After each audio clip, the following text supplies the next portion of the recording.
নমস্কার। Channel vision নিবেদিত এবং ঝুমা মুখার্জি পরিচালিত এক ভিন্ন স্বাদের অনুষ্ঠান বঙ্গ ট্যালেন্টে আপনাদের সকলকে সুস্বাগতম। বন্ধু, আজকের পর্বে কারা এসেছেন বলুন তো? হুম? না, ভুলে তো যাওয়ার কথা নয়। ওনারা কিন্তু এর আগেও এসেছিলেন। গেস করুন তো দেখি। হ্যাঁ, ঠিক ধরেছেন। নৃত্যাঙ্গন নৃত্যালয়ার ম্যাডাম এবং তাদের ছাত্রছাত্রীরা, সুযোগ্য ছাত্রছাত্রীরা। চলুন তাহলে চট করে আগে ওনাদের সাথে আলাপটা করে নিই, তারপর তো ওনাদের উপস্থাপনায় আমরা যাবই যাব। ম্যাডাম, আপনাকে এবং আপনার পরিবারকে সুস্বাগতম। নমস্কার। আচ্ছা, আপনাদের একাডেমি এবং একাডেমির পরিকাঠামো, লোকেশন নিয়ে আমরা তো জেনেছি। আজকে আমার যেটা জানতে ইচ্ছা করছে যে ওয়েস্ট বেঙ্গলে তো অনেক নাচের স্কুল আছেই, তো আপনাদের মানে নৃত্য একাডেমির বিশেষত্বটা কি যদি একটু বুঝিয়ে বলেন। বিশেষত্ব বলতে গেলে এখানে মোটামুটি অনেক রকমেরই নাচ শেখানো হয়। আচ্ছা যেরকম বিশেষত হলো, প্রথম যেটা শেখানো হয় সেটা হলো কত্থক। আচ্ছা কত্থক, তার সাথে ফোক তো অবশ্যই আছে, রবীন্দ্র নৃত্য আছে। এরা মানে প্রস্তুতি নিয়ে এসছে রবীন্দ্র নৃত্য এবং ফোক আচ্ছা আচ্ছা দেখানোর জন্য। এর সাথে আছে বলিউড স্টাইল, সৃজনশীল নৃত্য। এই সমস্ত নৃত্যগুলো নিয়েই আমি এগিয়ে যাচ্ছি এবং আমার ছাত্রছাত্রীদেরকে নিয়ে এগিয়ে যাচ্ছি, আচ্ছা, চেষ্টা আচ্ছা। করছি। তার মানে যেটা বোঝা গেল যে একই ছাদের নিচে মানে নৃত্যকলার বিভিন্ন বিভাগেই কিন্তু আমরা দক্ষ, মানে ছাত্রছাত্রীরা দক্ষ হয়ে উঠতে পারে। সত্যি দর্শক বন্ধু, আপনারাও কিন্তু আমার সাথে একমত হবেন। পশ্চিমবঙ্গে এরকম নৃত্যকলা কেন্দ্রের সত্যি বিরল, যেখানে নাচের সমস্ত বিভাগেই শিক্ষা সম্পূর্ণ হতে পারে মৌসুমী ম্যাডামের সহযোগিতায়। আমি জানি আপনারা ভাবছেন যে তাহলে নাচটা কখন শুরু হবে, এক্ষুনি শুরু হবে। আপনারা কোথাও যাবেন না, দেখতে থাকুন নৃত্যাঙ্গন নৃত্যালয়ার ছাত্রছাত্রীদের পারফরমেন্স।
ওহি আন্ধারে মেঘ ডাকিল মন ময়ূরী নাচিল আহের কালো বৃষ্টি ভিজি চল হো চল রে ঝমঝমা ঝম বৃষ্টি ভিজি চল হো কালা রে ঝমঝমা ঝম বৃষ্টি ভিজি চল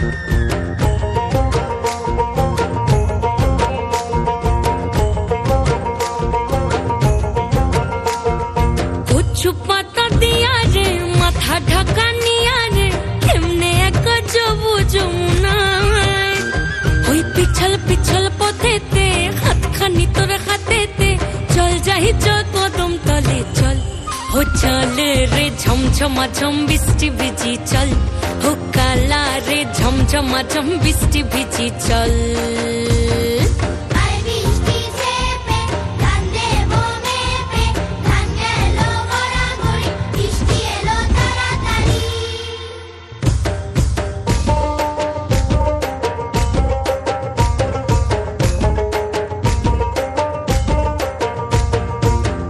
আরে বাপ রে বাপ, দারুণ দারুণ অসাধারণ উপস্থাপনা। সত্যি মানে আমি তো বিভোর হয়ে দেখছিলাম, আর আপনার কথা মনে পড়ছিল যে কতটা শ্রম দিলে তবে এরকম উপস্থাপনা হয়। আচ্ছা ম্যাডাম, ওদের সঙ্গে কিন্তু পরিচয়টা করিয়ে দিন। এত সুন্দর নিশ্চয়ই। উপস্থাপনার পর পরিচয়টা তো দরকারই দরকার। হ্যাঁ, একটু করিয়ে দিন প্লিজ। প্রথমে আছে প্রিয়া সিং, আচ্ছা, মনিকা দাস, আমাদের ছোট সদস্য ঋতিকা কুমারী, প্রিয়াঙ্কা চৌধুরী, ও কিন্তু হাউসওয়াইফ, আরে বাবা, বা অঙ্কিতা সাধু খান, কোয়েল রয়। বাহ, একদম ফুলের হাট বসেছে, দারুণ অসাধারণ। সত্যি দর্শক বন্ধু, আপনারাও কিন্তু আমার সাথে একমত হবেন। আজকে নৃত্যাঙ্গন নৃত্যালয়ার ছাত্রীদের পেয়ে মানে আমাদের অনুষ্ঠানটা একদম নাচে নাচে ভরে উঠেছিল। কিন্তু কিছু তো করার নেই, সময় একদম শেষ, শেষ তো করতেই হবে, বিদায় আমাকে নিতেই হবে। তবে বিদায় নেওয়ার আগে সেই গুরুত্বপূর্ণ কথাটা আবারও বলে যাই, আপনারাও যদি আমাদের এই অনুষ্ঠানে অংশগ্রহণ করতে চান তাহলে দেরি কেন, আপনাদের একটা পারফরমেন্সের ভিডিও আমাকে হোয়াটসঅ্যাপ করে দিন। আর আপনাদের সেই পারফরমেন্সের ভিডিওটা যদি আমাদের ভালো লাগে তাহলে আপনারাও চলে আসতে পারবেন আমাদের এই অনুষ্ঠানে অংশগ্রহণ করতে। আমাদের হোয়াটসঅ্যাপ নাম্বার 9804272808। তাহলে দর্শক বন্ধু, আজকের মতো বিদায় তো নিতেই হচ্ছে, তবে আবারও আগামীকাল দেখা হবে ঠিক এই সময়ে। ততক্ষণ পর্যন্ত বিদায় বন্ধু।